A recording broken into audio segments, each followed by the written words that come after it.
All right, John. So got a question down here from Juan. He says, should speakers and TVs be calibrated before or after break-in period? I know you do a lot of calibration on TVs.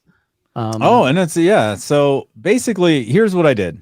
I opened up the Samsung Q90T on a Monday.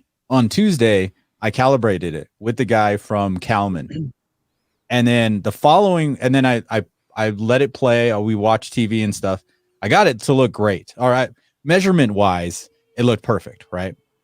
Following week on Wednesday, I took a measurement of it. It was all off. So in my mind, and I know this is like a thing from like plasma, because when I got my Panasonic VT, it was all like people were like, oh, do like 100 hours of just playing colored slides, just so that the phosphors burn in or get used, not burn in, but get used at the same amount. So like yeah, it's just a time thing. Like you're just going to use every color. So I actually made a 12-hour color change video that's unlisted. That's if you go to my YouTube channel and then go all the way down to the 4K TV playlist, you'll see it in there. And that's what I run on the TVs before I calibrate them. So I'll just have the TV in the living room. Well, now that I have this rack here, I'll just have the TV here playing that video every day for 10 days before I calibrate it. So we can get like 150 to 200 hours. Once it does break in, burn in, whatever you want to call it, does it go back to how it was? Is it just like it levels out? No. I think what happens is it starts once you use all the colors, then it starts to I don't know. Honestly, I don't know, but it doesn't go out of whack. If I calibrate it and then I check the Samsung again, so I ran that about 150 hours worth of that video, then I went and calibrated it.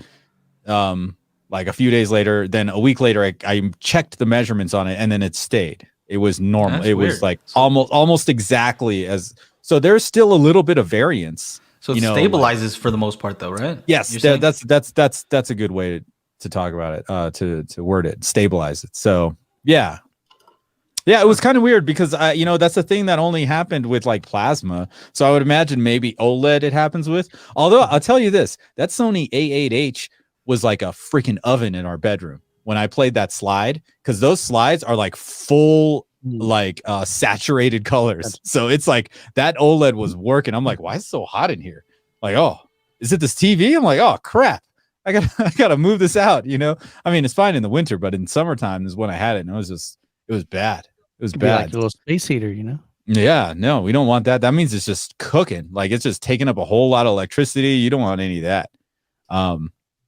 But yeah, so I actually have the link to that also in my calibration pack, which I made for the Sony A8H and the Samsung Q90T. Just as a here, things to do before you try these calibration settings, blah, blah, blah. So yeah. So for TVs, I mean, do you guys do it for projectors? Does that, I mean, I know I can calibrate a projector. I have the workflow in the software. I had the guy that helped me calibrate mine. He said he actually calibrates his about every, I don't know if he said every 200 hours or every 400 hours. Whoa. But he has like the software and everything. So, and it's once you know how to do it, I mean, it'll take him probably like 15 minutes, so it's not a big deal. But yeah. So apparently, I mean, as the projector gets dimmer over time, then the colors start to chip a little bit. Right. And you have to recalibrate it. So, but yeah, he does it. I think he said it every 400 hours. So. Yeah, that's actually a good question. So every 400 hours, you could probably check it then. Mm-hmm. Yeah. And that's if you've got the software. And, I did a video on my channel with the Spider X.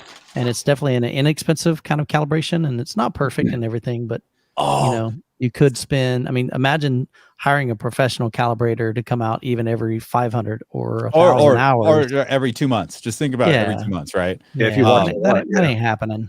It was hilarious. People. Over the weekend, somebody was so proud that they're like doing the auto cal on their OLED or whatever. It was just in a Facebook group, and they showed the picture, and they used that iWrite or the X-Rite whatever, that $150 colorimeter. Mm-hmm. And like one of the comments was like, why'd you use the cheap color? And then they're like, why? What's wrong with it? Oh, because you got to get the better one. Wow. There's always something better.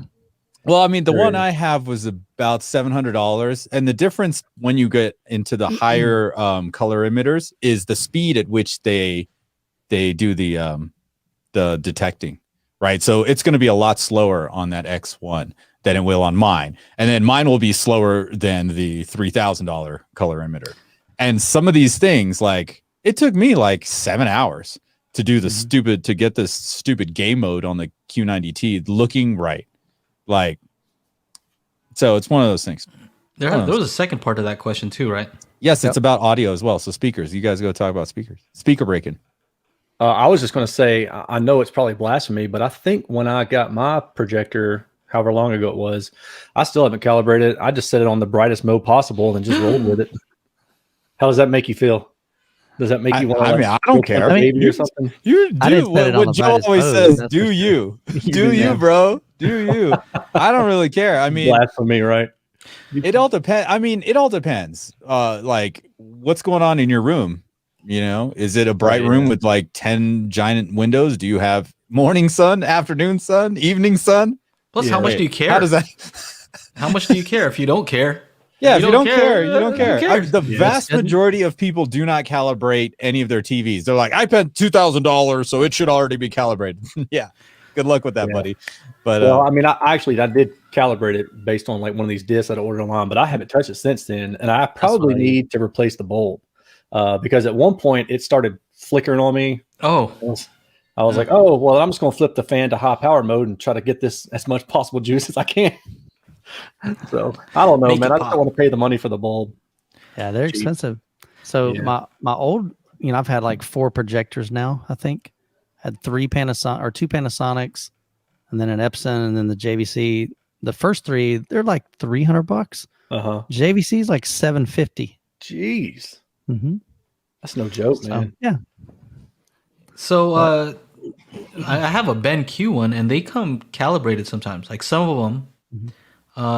They have a paper and says like we calibrated it, so pre-calibrated. Nice. I'm sure it's not like all intense. They're probably popping them out real quick, but at least somewhat calibrated. Yeah. I mean, most of the reviews say that the picture quality is pretty good.